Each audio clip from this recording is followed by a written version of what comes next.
Sejam bem-vindos a mais uma conversa. Esta será a última conversa da segunda temporada destes webinars e estamos aqui na Casa do Artista para falar com o ator António Évora. Vamos começar. Sr. António, antes de mais agradecer por ter aceito este convite e gostava de lhe perguntar como é que começou todo este gosto que tem pelo teatro e todos estes anos de teatro. Olha, vou começar pelo princípio. Eu sou da Turquia da Baleia, concelho de Peniche, e tive uma infância um bocado complicada, porque nos anos 40 haver uma separação não foi fácil. Entretanto, nessa altura, eu fui criado por um tio meu que, a partir dos 8, 9 anos, andava a trabalhar a terra com qualquer, aquilo que era, nessa altura, é hábito, no meio rural. Mas veio pancada por todos os lados e tinha uma defensora, que era a minha avó. E, entretanto, como deves calcular, sofri o que hoje se chama bullying, porque eu era filho de uma mulher que se portava mal, segundo no fundo tinha a ver com, e estavam sempre um bocado à parte, as pessoas, os meus colegas. E como é que eu me refugiei desses maus tratos? Foi com a cumplicidade da minha avó. Havia o teatro radiofónico, nessa época havia o teatro radiofónico, e eu, com a minha avó, depois de todos irem deitar, eu ficava a ouvir, e estando ouvindo o teatro radiofónico, afastava-me dali. Até que um dia, tinha eu 15 anos, a minha avó não, foi a Peniche, a Severa, uma peça, teatro com a Amália Rodrigues, com o Assis Pacheco, tanta gente.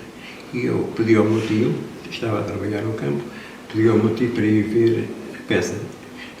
Ir a ver a peça, que era uma forma de conhecer os atores que eu conhecia a voz. E, entretanto, chego lá, a Peniche, a 5 km de distância, chego a Peniche, e vejo aquela gente toda muito bem preparada para ir para o espetáculo, e eu de botas, pronto, como estava no campo. E fui-me embora. Quando me ia embora, passei porque é a entrada dos artistas e para um carro, e há uma senhora que sai do carro e que pergunta-me o que é que eu queria. Eu disse-lhe que queria ir ao teatro. E ela então chamou um técnico lá dentro: olha, mete este menino aí no espetáculo, vai para o pé de ti e depois no fim quero que venhas ter comigo para saber se gostaste ou não. Essa mulher era a Amália Rodrigues. Foi a partir daí eu vi um espetáculo, pela primeira vez um espetáculo na minha vida, e que vi que ali é que seria, o meu caminho era por ali. Ainda aguentei 2 anos em casa, do meu tio, até que um dia fugi de casa, vim para Lisboa sem conhecer ninguém, só sabia de uma tia minha que morava lá, e tinha o número de telefone de uma senhora que costumava ir passar férias, que era amiga da minha tia lá. E eu chego a Lisboa, ligo para a senhora, a minha tia vem buscar, e pronto, fui para a casa da minha tia, e a minha tia nessa altura tinha uma tabacaria, e eu fui trabalhava e estudava na tabacaria da minha tia. Passado um ano mais ou menos, eu cheguei ao pé da minha tia e falei: quero arranjar um emprego, porque 10 coisas por semana isto não é nada. E a minha tia deu-me força.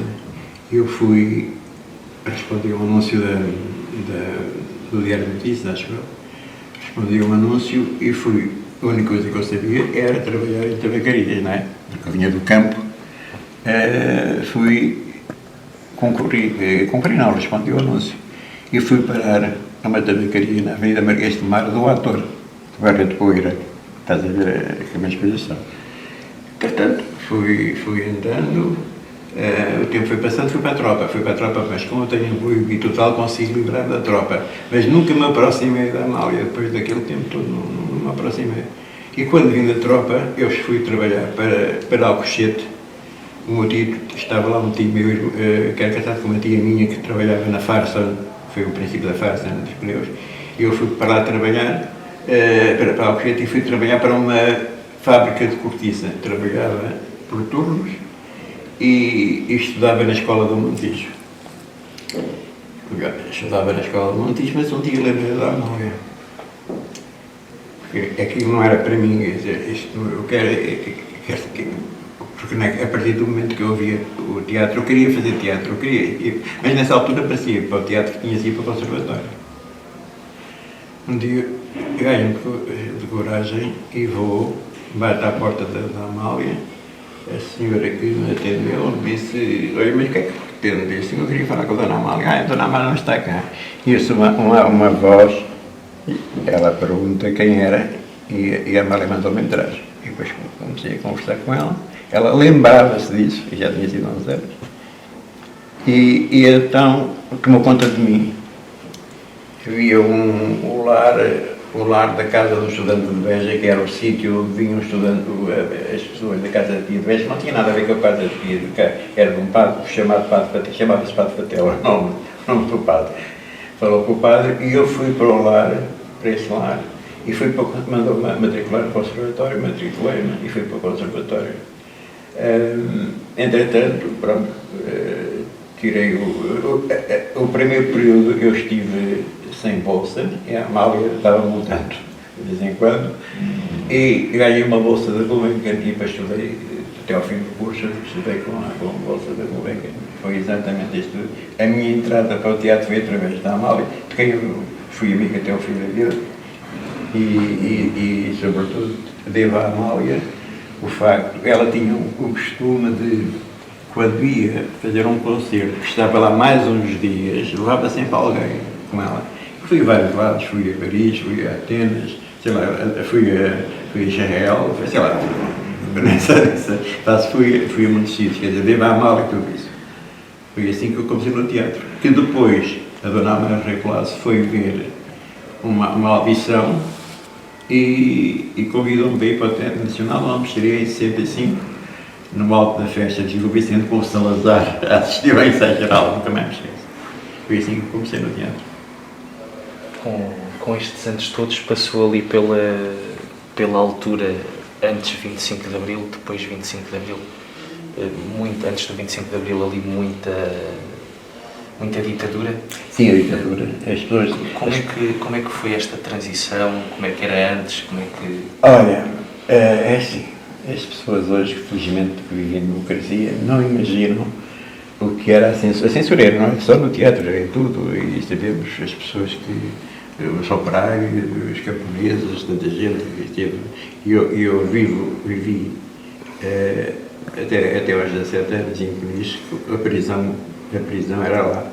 E eu nunca mais me esqueço que havia um senhor que fornecia azeite para lá, que era um velho republicano, e levava sempre alguém com ele. E uma das coisas, uma questão pedagógica que ele fazia com a moda nova, era que naquela prisão estava gente não por ter roubado, mas por pensar de maneira diferente. Foi assim que senti inclusive, lembro perfeitamente bem da fuga do Álvaro Cunhal, nessa altura. Mas, como digo, agora voltando ao teatro, o teatro, a censura no teatro não era só nos textos, porque a peça era censurada, tantas peças que não se fizeram, tanta coisa. E uma das coisas que eu quero focar aqui, a Dona Amália Reclasse, era no fundo, a diretora do Teatro Nacional. Ela tentou fazer tanta coisa, tantas peças que foram proibidas para qualquer... Toda a gente dizia, muita gente dizia que ela era da situação, não era. Ela podia ser uma mulher que não sei, isto não interessa para aqui, mas era uma mulher que lutou para fazer textos.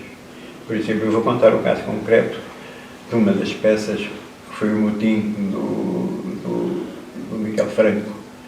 O motim foi representada nessa altura no Teatro Avenida, porque no Teatro Nacional tinha era livre. E passado 2 dias, a peça, nós ficámos todos espantados como é que se representava aquela peça, porque era uma peça que tinha a ver com uma revolta, passava-se em 1700 e tal, dos taberneiros do Porto, e que se revoltaram contra uma série de coisas. A peça era mesmo uma peça daquelas fortes, e toda a gente ficou espantada. Passado 2 dias a peça é proibida. Depois de representar a peça, ela foi proibida. Foi proibida e dizendo que o teatro não tinha condições técnicas e havia perigo. Mas passado 3 dias é reposto, as árvores morrem de pé. Repara, havia problema com a segurança do teatro. Peça proibida 2 dias depois. E monta-se, as árvores morrem de pé, mas a peça estava sempre montada. Representa-se, as árvores morrem de pé, por isso estás a ver o que era. Isto é um dos casos da censura, mas há muitas coisas. Por exemplo, eu fiz revista, isto agora em casos concretos, eu fiz uma revista na vida, foi para a frente de Lisboa, com o Rolo Sonado, com a Florvela, com essa gente toda, com o Zé de Castro. Nós fazíamos o ensaio, ensaio de censura, e havia sempre uns senhores que lá está, que normalmente eram tipos oficiais reformados, uma série de coisas. E acontece que na frente de Lisboa entrava o Zé de Castro, uma das pessoas que entrava, o Zé de Castro, o grande ator, um dos maiores atores portugueses, e o Zé de Castro, quando ela vai, não nos avisou, ninguém sabia o que se ia passar, o Zé de Castro. Porque os senhores estavam, os censores, lá sempre umas pessoas, umas meninas que calculava, que iam com eles. E o Zé de Castro começava o número com a orquestra. Começava com a orquestra e ele vai para a orquestra. Desculpa, quem são aquelas senhoras que estão ali, com esses senhores que estão ali? Quem são? E ele vai, vira-se para eles e diz, olha, somos obrigados a aturar-nos aqui, não é? Mas eu não ensaio, nenhum de nós ensaia com essas senhoras aí. Os senhores somos obrigados a ensaiar, mas com as senhoras não. Isso foi uma larido, toda a gente pensava que ia haver cortes, não houve cortes nessa altura, não houve cortes. Mas, entretanto, havia um número do Rolo Sonado que era conhecidíssimo, que era simplesmente na peça, na revista, era português, mal quer, em que terra foste semeado. A censura cortou. Mas constou-se que havia corte, as pessoas começaram a ir à revista e quando o rolo começava com um número que dizia mal quer e público, punha as coisas no sítio. Assim coisas. E outra coisa, eu tinha um número com o Rolo Sonado, para ver, havia um número com o Rolo Sonado que era uma caricatura do Tomás. O Tomás, o presidente Tomás, quando ia às inaugurações, e o gajo era balheiro completamente, dizia, estive aqui a terceira vez, vinha ver sempre o tipo dizia, não, é a primeira. Pronto, era a inauguração do chafariz, não me esquece. Um dia a filha do Tomás foi ver o espetáculo, o nome estava guardado. E o problema da revista, como a revista é uma crítica social e política disfarçada, porque não se podia, só havia, quando se falava em voto a gente sabia que era o Salazar, era a forma de, e lá conseguia às vezes passar, quando se falava em botas. Mas acontece que havia cumplicidade não só dos atores, mas dos próprios funcionários do teatro por causa da censura, porque a censura na revista, e eu só fiz uma, mas eu percebi-me tudo, era constantemente cortada, porque ia alguém que não gostava, não sei como é, e cortava constantemente. E depois, com a ameaça, se repetíssemos, éramos multados. E isso era uma das coisas. Mas havia uma cumplicidade de gira entre a pessoa que estava à entrada do teatro, montaram uma ligação elétrica que chegava ao palco com uma lâmpada vermelha e quando entrava algum sensor, aquilo tocava. Era uma forma de jogar contra aqueles tipos que os sensores a gente sabia quem era, e então os senhores do teatro sabiam perfeitamente bem. Isso foi uma das coisas, mas a censura houve outros níveis de censura, por exemplo, no Teatro Nacional, eu não estava lá nessa altura, mas pessoas que estavam contra o regime foram expulsas do Teatro Nacional. Lembro-me da Maria Barroso, do Rogério Paulo e tantos outros, não é? E foram censurados, foram proibidos de trabalhar, como houve professores da Universidade e liceus que eram proibidos estou lembrado de Jorge Sena e portanto, outros foram proibidos de exercer a profissão, porque isto estou a falar na censura no meio intelectual, porque a censura foi a outros níveis, não é? Sobretudo os trabalhadores do Alentejo e do Ribatejo, sobretudo, fizeram greves, foram presos. Eu, por acaso, não fui só preso uma vez. Fui preso uma vez, não sim, mas no fundo não foi na minha qualidade de ator. Eu fui preso uma vez, estive há 18 dias, foi porque em 1972 o Papa, na altura, não me recordo quem era, instituiu o Dia Mundial da Paz. E, entretanto, havia um chamado grupo de católicos progressistas que se reuniu na Capela do Rato com o Padre Alberto Neto e quando o Papa instituiu o Dia Mundial da Paz, houve uma vigília na Capela do Rato. E então constou, porque eu era católico na altura, católico desse grupo de católicos progressistas, onde estava a Helena Sacadura Cabral, onde estava tanta gente, o Titório Pereira, tanta gente que havia atores, havia operários, havia muita gente que eram católicos progressistas e estávamos contra o regime. E arranjávamos sempre maneira de poder atuar na altura. E, entretanto, aconteceu essa vigília, faço eu, que foi em 1952, se fores ao Google aparece lá, acontece que houve a vigília pela paz, que era contra a guerra do ultramar, e espalhou-se por Lisboa, pelas igrejas, e a igreja estava cheia, uma coisa tudo mais, mas havia um grupo que eu sabia quem era, e havia pessoas que foram que acabou não, eles invadiram a igreja, e a Capela do Rato, e toda aquela gente passou pela esquadra do Rato para se identificar. Nós fomos direto para Caxias. Onde estivemos 8 dias. Não fomos martirizados, nada do género, mas pronto. E por acaso havia os advogados, havia uma série de advogados que estavam ao lado, que nos defendiam. O meu advogado foi o Jorge Sampaio. Pelo facto de irmos lá pela paz, isto para ver, não foi só a esse nível, a todos os níveis, como sabes, a sociedade por vezes sofreu e de que maneira, não é? E agora vou-te contar uma coisa curiosa, agora me lembrei. Entretanto, acerca da censura, entretanto, o Salazar morreu e houve uma abertura chamada Abertura Marcelista. E nessa altura houve uma abertura, inclusive fez-se a Foz do Alto Redol, houve uma série de peças que foram proibidas, que foram autorizadas pelo Bastóquio, nessa altura, pela censura, mas tinha orientações para que as peças passassem. Eu estava nessa altura, tinha ido para o Teatro de Almada. O Júlio Vitor queria fazer o Beijo no Asfalto do Nelson Rodrigues, do dramaturgo brasileiro Nelson Rodrigues. E, entretanto, como a censura proibiu, aconselharam o Benito ir, pediram audiência ao Marcelo. Pediu uma audiência, disse: senhora, tudo bem? E o Marcelo disse para ele: olha, esse senhor está proibido, só esse senhor, não há peça nenhuma dele que eu deixe que a gente vai autorizar.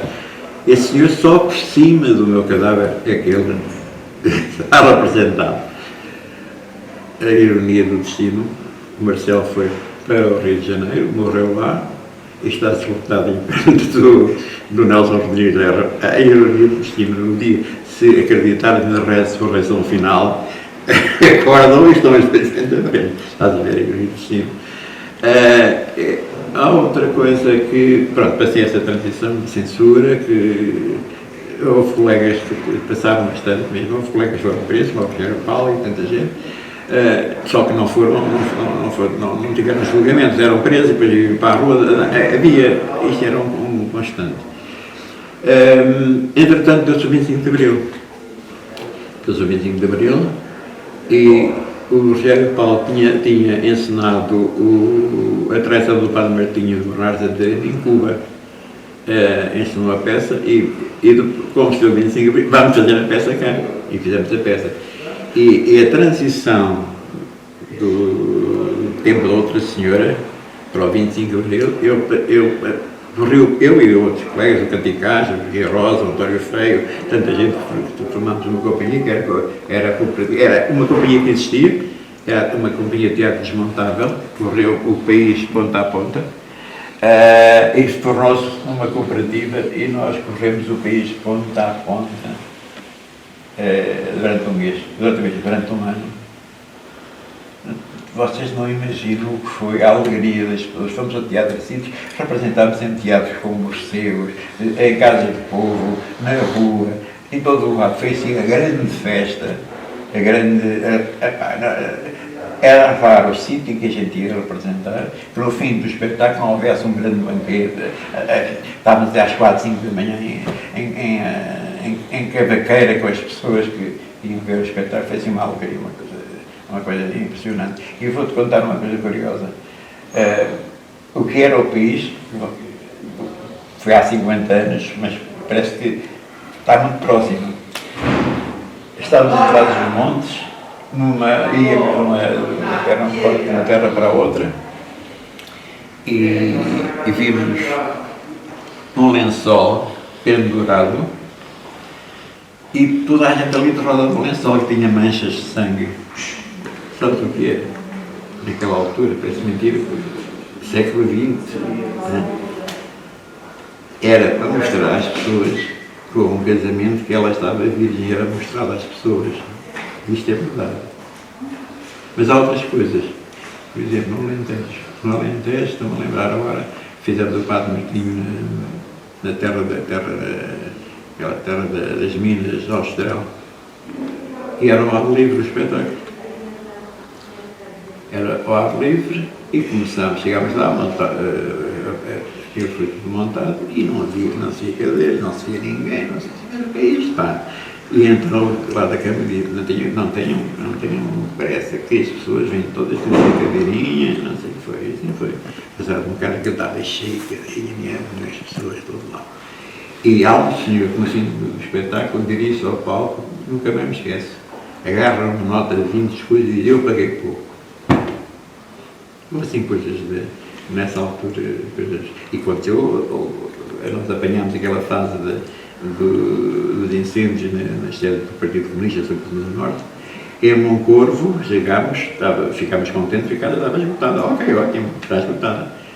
Esperámos, tinha sido bem cortado para ver o espetáculo. Isso já depois do 25 de Abril, mas já a direita reacionária e a funcionar em pleno, não é? E aconteceu, por exemplo, em outros sítios nós entrávamos, lá, sobretudo no Norte, entrávamos num café e havia sempre os murmúrios, não sei o que mais, porquê? Porque aí dominava a igreja no pior sentido da palavra, não é? E aqueles caciques, e depois levámos bocas, e houve sítios, por exemplo, que a casa estava meia, as pessoas não iam. Foi, na primeira fase, alegria, mas depois foi exatamente o contrário. O António passou pelo teatro, passou pela televisão, que acredito que seja onde os mais jovens, ali entre os 20 e os 30 anos, se lembrem de si, principalmente na TVI. E a RTP, mais a RTP. Exatamente, e na RTP. Entre teatro e televisão, se tivesse que escolher, para si, qual é que foi o grande amor? O grande amor é o teatro. Sem dúvida nenhuma. Eu fiz muito teatro, inclusive tive em companhias fora de Lisboa, nos anos 80 estive em Vila Real, numa companhia de Vila Real, que era o teatro transfronteiro, e depois estive no Teatro de Braga. E foi uma experiência riquíssima, que andámos, corremos aquelas aldeias, fazíamos teatro em vários lados, pronto, de roda. Só que há uma diferença entre tudo. Se tu perguntares, o que eu gosto é teatro. Teatro porquê? Porque o teatro nós preparamos, nós ensaiamos, nós pesquisamos, ao passo que em televisão isso não existe. Não existe, nós até costumamos a dizer que tudo é colado a cuspo. Acabou a cena, acabou a gente nunca mais esquece. Eu posso dizer, quando foi a minha estreia no Teatro Nacional, Era um espetáculo vicentino onde havia várias coisas, entre elas o monólogo do vaqueiro, e havia o Alto da Festa, Gil Vicente, havia o Alto da Festa, e acontece que o João Mota, nós fizemos aqui em Lisboa o espetáculo, fizemos só uma gala no São Carlos e depois passámos para o Porto, fazer no Porto, no São João. O espetáculo só teve dois espetáculos, só teve duas recitas, chamamos assim, foi em Lisboa e foi no Porto. O João, isto foi em dezembro, nunca mais me esqueço. Acontece que o João Mota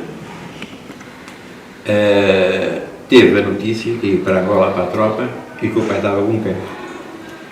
E andei toda a noite com ele, de um lado para o outro, porque o gajo estava completamente desesperado, a descer à Avenida da Liberdade e subir, e não nos deitámos nesse dia, e fomos para o Porto fazer o espetáculo. E entretanto fomos para o Pedro Lemos, que era o organizador da peça.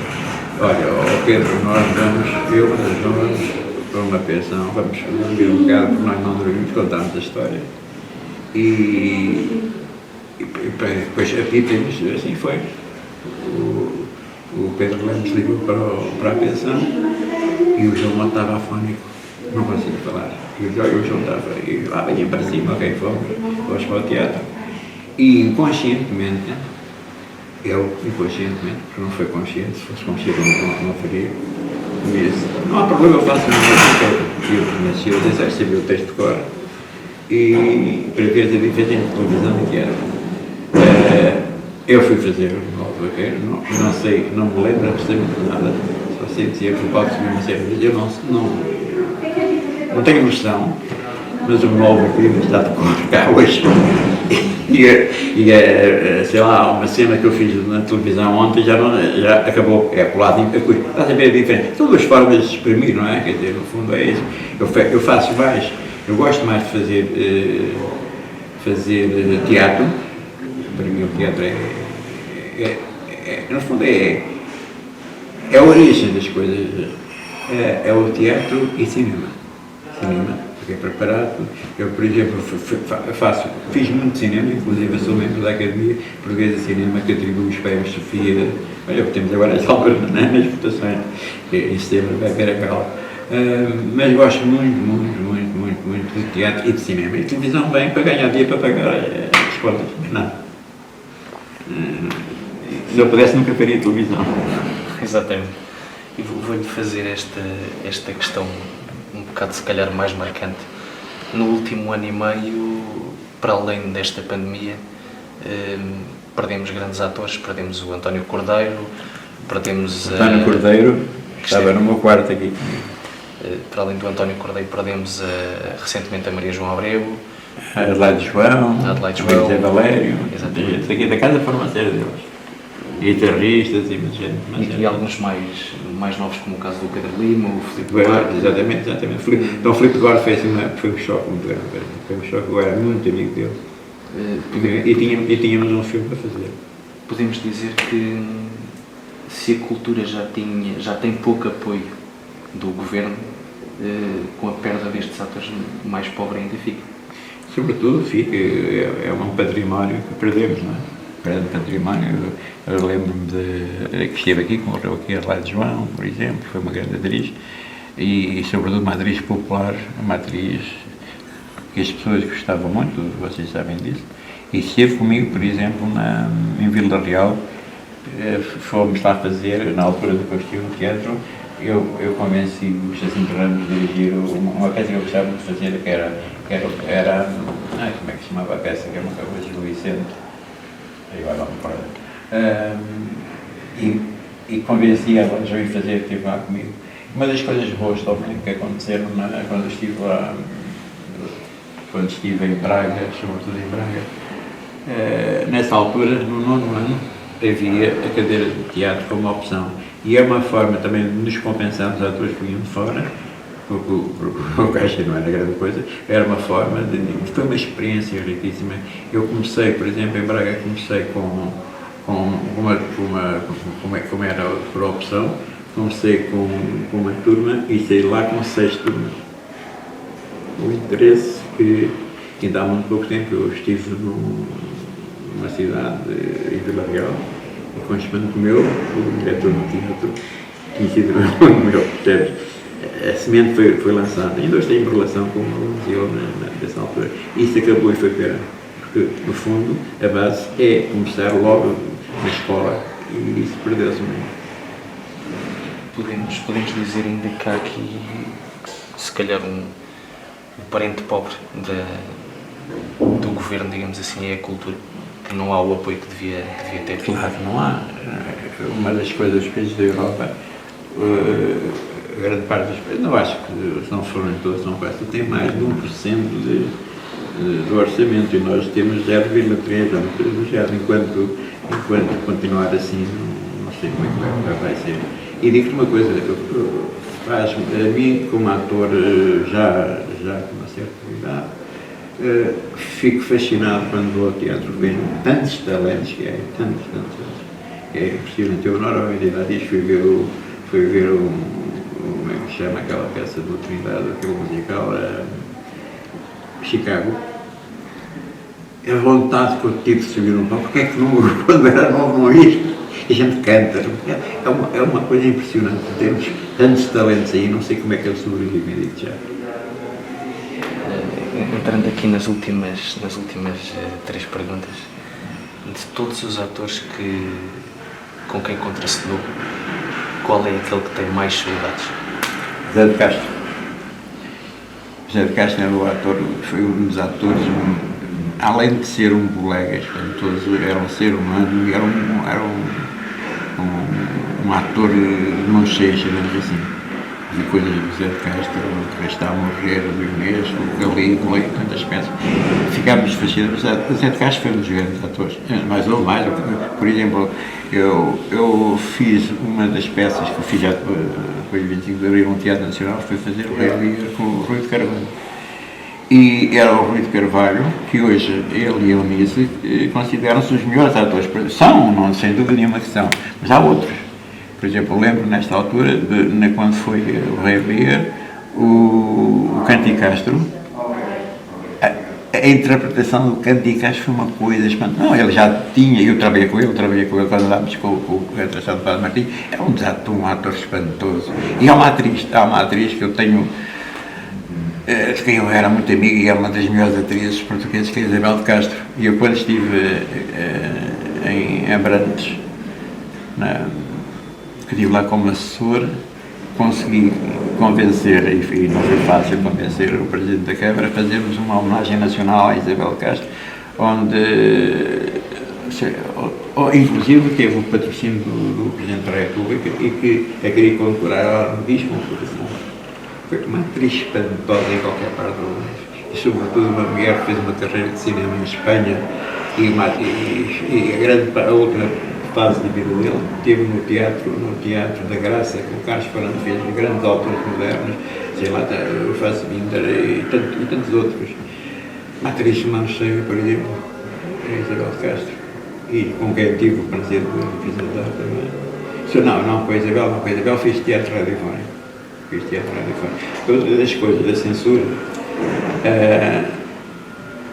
eu estive 5 anos, não sou eu, fui eu, o Carlos Queiroz, mas tivemos 5 anos proibidos de fazer teatro radiofónico por causa da Capela do Rock. Não, 2 anos, 2 anos, proibidos. Porque grande parte, como fizeram os atores, também fizeram como professores universitários, como professores proibiram-nos de trabalhar. A censura começava a ver diferente. Punha em causa o regime. Aproveitando aqui que estamos a entrar na reta final, projetos para o futuro. Olha, projetos para o futuro eu continuo a sonhar, mas pelo facto de fazer diálise compromete-me muito. Mas tenho feito coisas, por exemplo, tive uma das coisas que eu fiz há 3 anos, foi um filme dirigido por um grande realizador mundial, que é o Cacá Diegues. Todo o filme foi filmado em Portugal com atores portugueses e brasileiros. Foi o último filme que fiz, foi o Grande Circo Místico, que foi o Oficial de Cannes. Só que não, nesta altura, de vez em quando vou fazer uma participação numa novela, porque, dia sim, dia não, tem que estar na máquina, tem que estar agarrado à máquina, é só isso. Senão estaria... E digo-te uma coisa, eu nesta altura estou na casa do artista e não devia cá estar. Eu vou-te dizer porque é que eu não devia cá estar. Vivi mais tarde, porque eu não tinha noção do que era a insuficiência renal. E eu saí do hospital diretamente para aqui. E depois a minha vida normalizou-se. Se eu soubesse que tinha estado na minha casa, eu adoro cozinhar, juntar os amigos, e agora estou na casa, estou bem, atenção, isto não é, tomara toda a gente estar como nós, não é? Mas é verdade, tenho pena de... Se eu soubesse, ficava em casa, tinha a minha casa, juntava os amigos e as amigas, eu adoro cozinhar, e hoje sabes o que é que eu faço? Muitas das vezes ao fim de semana, agora depois da pandemia acabar, pandemia não, estarmos aqui presos, é raro ao fim de semana que não vá à casa de alguém cozinhar. Por exemplo, adoro cozinhar, é uma forma de amor também. Última pergunta que eu lhe vou fazer. Depois destes anos todos a representar, passando pelo teatro, pelo cinema, pela televisão, pelo teatro radiofónico, como disse, é feliz? Sou feliz. E sobretudo consigo concretizar o meu sonho. Isso. E devo a uma mulher, a Amália Rodrigues, sem dúvida nenhuma. Se não tivesse havido este encontro com a Amália, a minha vida, com certeza, não seria esta. Sr. António, muito obrigado por este programa. Sempre às ordens.